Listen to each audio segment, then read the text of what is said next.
watching now, everyone. Well, first off, I'd just like to say I didn't expect to be driving the bride and groom to the reception today. But, oh well, good job by the car. Well, first of all, I must say a big congratulations to Mark and Nadia, the lovely couple, on what's been a fantastic day so far. I'm sure you'll agree, ladies and gentlemen. Nadia, Nadia, you look absolutely beautiful today. You know, it seems like only yesterday I was bullying you in art club for being such a massive nerd. Mark, well, you're alright, I suppose. Now, I'm quite lucky as a best man, as I have the honour of being both great friends with not just the groom, but the bride as well. We've all grown up together over the years, and I'm truly honoured that you asked me to be a part of your special day. But obviously, I'm here to take the piss out of Mark today, so I can't really take the piss out of him either.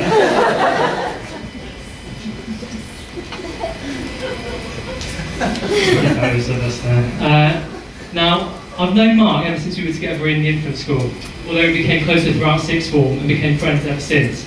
I've been there to experience some of the highs in his life, and of course, some of the lows.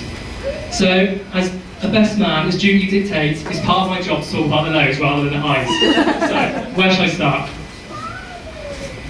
Look at that. During sixth form, many of us turned 18. And like everyone else at the time, Mark decided to go out for a few drinks to celebrate on the night. Savoy for about 7 o'clock was the usual in Swindon, since the other place to go out.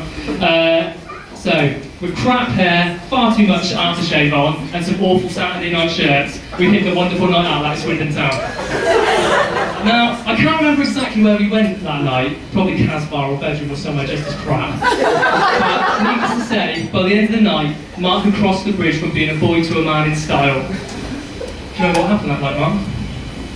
A little bit of it. Well, ladies and gentlemen, he basically puked his guts out over the body shop doorway in town. Not the best fragrance you'd like to smell as you're going into the body shop the next day, but I think a few women will probably, I don't know, like, smell some puke around here. But anyway, like Paul said before, after university it seemed that Mark wasn't being challenged enough. I was getting bored of the UK, and so instead of getting another job over here, he decided to have a go at one of the most random jobs I've ever heard of. And that was, of course, air traffic controller. No, thanks, Patrick. I mean, honestly, have you ever heard of anyone becoming an air traffic controller in your life? Well, apart from Keenan's dad after Keenan and Carl. But anyway, Mark had one Saturday and jetted off to Euroland for his training. Of course, everyone, Mark got off to a flying start.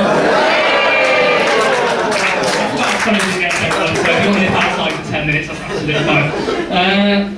And of course, got amazing grades in all of his exams because he's a massive boff. It looked like he was unstoppable in everything that he did.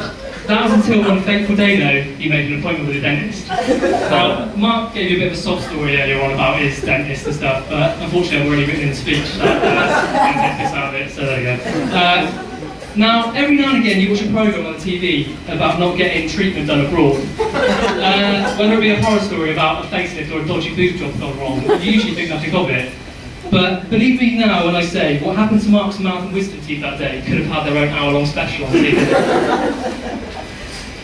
To cut a long story short, Mark didn't have a very good time at the dentist that day, and it meant that he'd be having a rather lengthy amount of time off of work. So, to fill his time, and with nothing better to do, he started messaging Nadia on Facebook. I'm only joking, right, the story of how Mark and Nadia got together, everyone.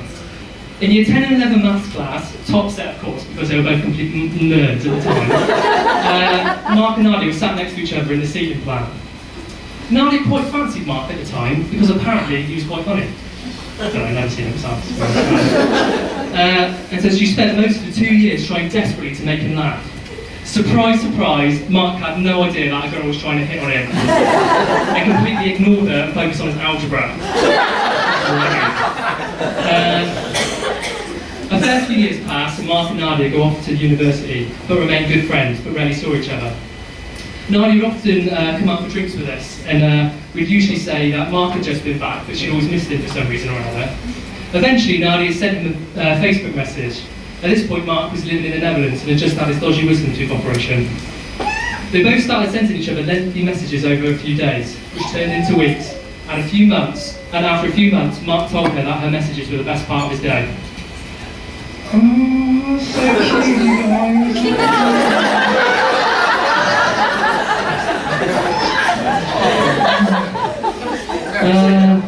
And then he was coming to Swindon to visit her. They met up in, of course, the one and only Savoy. And then started one of the most awkward nights of Nadia's life. To her horror, her ex-boyfriend, his current girlfriend, and her ex's cousin had all turned up for the night as well. Needless to say, the night was a bit of a bust for Mark and Nadia. Luckily though, the next day, Mark and Nadia were both going to London and had agreed to take the same train. At the end of a lovely day together in London though, Mark said an abrupt goodbye and buggered off into the night. Nadia literally thought, wow, that's that then. But to her surprise, the next day, Mark had sent her a lengthy Facebook message asking whether she'd like to come and see him over in Holland. Last chance saloon now, Mark. Nadia went to stay with him, and Mark spent 4 days taking her around the sights and cooking a dinner. And finally, on the 4th day, after years of missed opportunities, Mark finally made his move.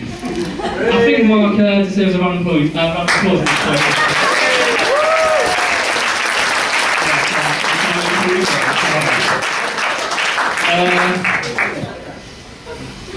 Where does it leave me now? After 3 months, they moved back in with each other in the UK. So, as Mark and Nadia were the new hot couple in town, a few double dates were arranged to go out with them. At this point in time in their relationship, Mark was an absolute barrel of laughs because of the pain in his mouth for his dodgy wisdom teeth operation. So I wasn't expecting too much of a party when we went out. Now, I don't know about you, but when somebody can't drink, can barely talk, and takes roughly 3 hours to chew through a jack of a table dinner, it doesn't exactly spell best night out ever. Most of us have got through our desserts before we even got through a starter.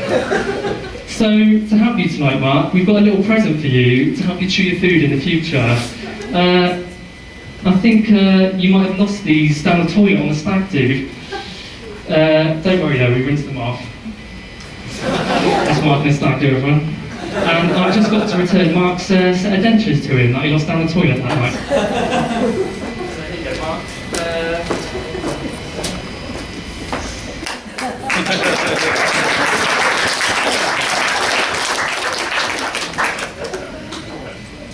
They're expensive, Mark, don't need them again, right? Right, this leads me on to how Mark proposed to Nadia. So, Mark had it all planned out where he's going to propose. Where better a place to propose than by taking Nadia on the fake London Eye down in Brighton. He booked a romantic VIP food for them to enjoy. And started applying her with cheap champagne. I think Mark must have realised that his chances of Nadia saying yes would significantly improve if she was ever so slightly pissed at the time.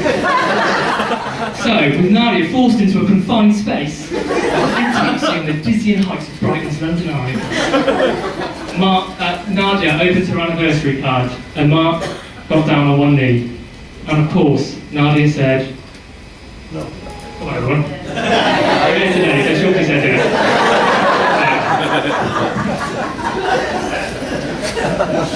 You know, it just goes to show that Mark went to a massive amount of effort to plan a lovely and memorable day for Nadia when he proposed. I'm just glad that he went to the same effort with me when he asked me to be one of his best men. By asking me in the most memorable of places, everyone. A toilet. Yes, everyone, Mark asked me to be one of his best men in a toilet. I'll cherish that memory forever. So I guess the next step for Mark and Nadia after getting married will be the pitter-patter of tiny feet running about. You know, I think they'll have some beautiful children one day.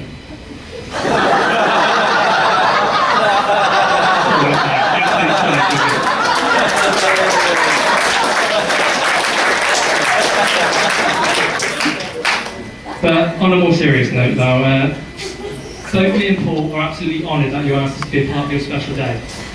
You're two of my best friends, and I wish you both all the happiness and love in life that you both deserve. So, ladies and gentlemen, will you please join me in raising a glass to Mark and Nadia, and to a wonderful future together. To Mark and Nadia.